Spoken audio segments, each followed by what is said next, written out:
If your partner or your closest friend had to describe you as emotionally safe or not, which one would they actually say? That's real. Thinking about that. Think about that. So that's a buzzword, right? So all right. So I'll as you processing, think about this. So this is just the difference between being calm and being safe. Are you? Do you just like go crazy? Are you easy to talk to? Does a person walk on eggshells around you?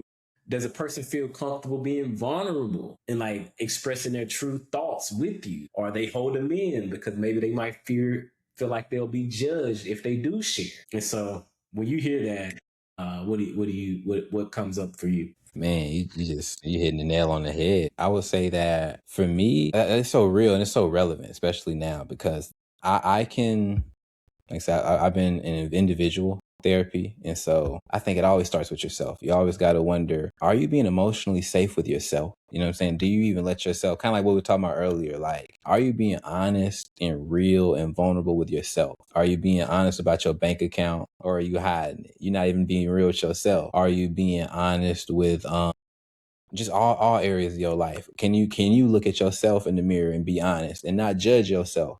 If not, you got to answer that part. Because if you can't even love yourself, how are you gonna be able to spread that to other people? You're gonna be spreading tainted love.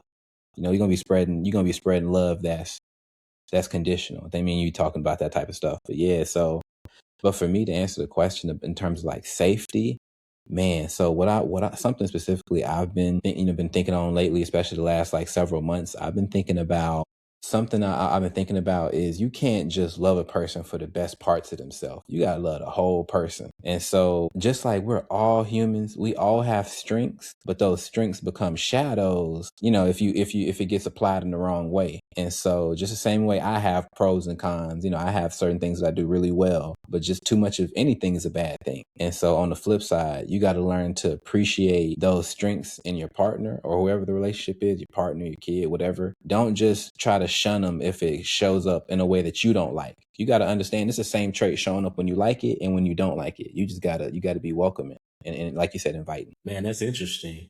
One thing that comes to mind for me, I remember I did an exercise, and I've told you about this before. So I was getting coaching, and we were having some friction. And so one of the things that my coach said, he said, I want you to do an exercise for me. He had me do an exercise where I I just went and asked the question, what is one thing that what is one thing that I can work on in our in our relationship? And what she said was, listen, like listen to not fix stuff, solve stuff. So she wasn't fully feeling like she was being heard. And so in my head, I would say and it would look something like this. For me, I would just say, for instance, someone says something where I'm like, that's just dumb.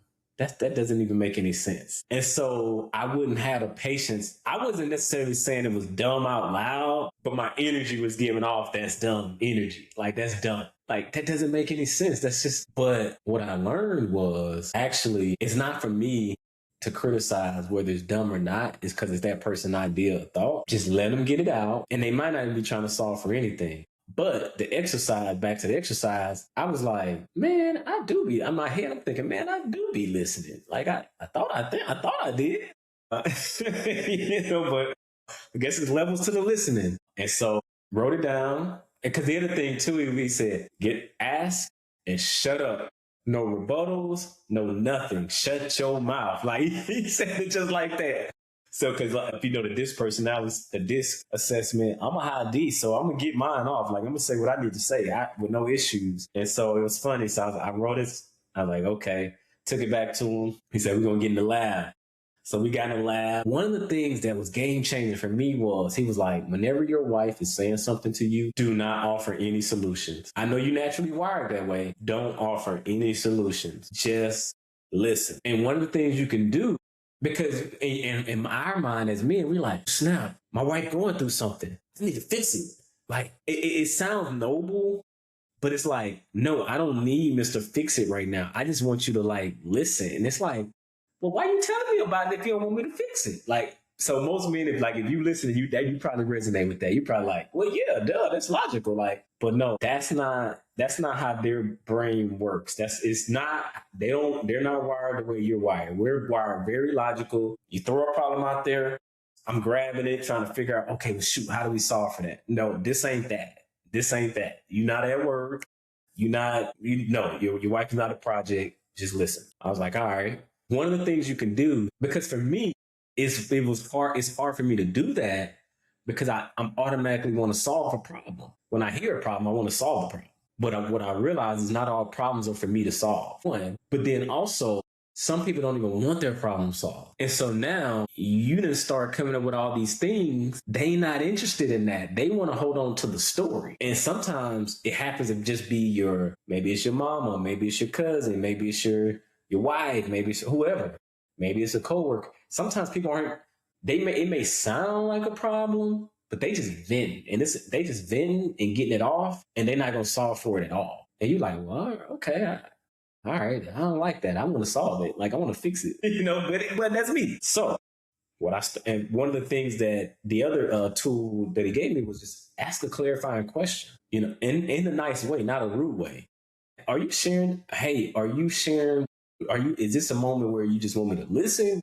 Or are you like brainstorming and you want to like bounce ideas? And it's like, no, I just want you to listen. And so what that did was that helped turn off my problem solving part of my brain where I'm like, okay, so then talking about it, it's like, this happened at work. And it's like, what? That's crazy. Why they do that? Man, that's wild. But genuinely like listening and you like, having dialogue back and forth. But that's a different type of conversation versus you like, okay, we got to get in the lab. Like, okay, I got my arms folded. Like, so so break down the problem to me again. Like, what's the scenario? That's a totally different, those are two different things. But now I could just relax and then, listen. And I'm like, game changer. Like, game changer. But guess what happened? Over time, because I had started to listen, I upped my listening skills. I thought I had them already, but clearly there's levels. But then guess what started to happen? Hey, I got this situation. What do you think? Hey, yes sir. Tag your boy in. Hey, I don't know if you watched wrestling back in the day. Hey, your boy jumping over that rope, jumping over there. Let's go. And then, hey, grab her arm. We clothesline them. You know what I'm saying? Let's go. Then she jump out the ring. And then now I'm in the match going at it. So I'm like, yeah. So every time I just be listening, like, what do you think? And it's like magic happens for me. I'm like, bet, let's go, let's talk, or whatever. But yeah, so that's the story. All that to say, that's what you'd be surprised, man. And it's gonna be a lead up to a question I have for you. If you ask the closest, now this is for you. If you ask the closest person in your life whether you're emotionally safe to be around, are you sure what they'd say? Man, I think I got an idea of what I'm gonna go with my wife because she probably known me the past 5, 6 years, so she done seen the evolution. She would probably say I done came a long way, especially with counseling and just even recently. I think she's told me like it's not even about counseling. It's about how you show up in counseling, like whether you're showing up trying to be defensive and get the word and no, this is how it really went, or are you really just showing up like open heart, open ears, open mind, just trying to get to the resolution, not like to your point, not just logic based, but just open heart. Like, okay, I just want to hear how my partner experienced, certain things. Not just I'm here to tell my story and I'm here to let the therapist know what really going on. And so is what is your focus? And so I really like what you said. Something that I'm working on actively now. What you just said, like ideas are like babies for real. Like when someone shares an idea with you, like that's deep. It's because I think especially like for men, we're used to going to forums where it's like, okay, this is a round table. We're sharing ideas with each other, and we want you to critique it. We want you to beat up this idea. But like to your point, your woman don't always want that. Sometimes she's presenting this idea of hers, this baby of hers, and she doesn't want you to beat it up. You just punch that baby in the face versus listen and say, "Nice baby, cute baby. Thanks for sharing that with me." Yeah. To close out this segment, chat.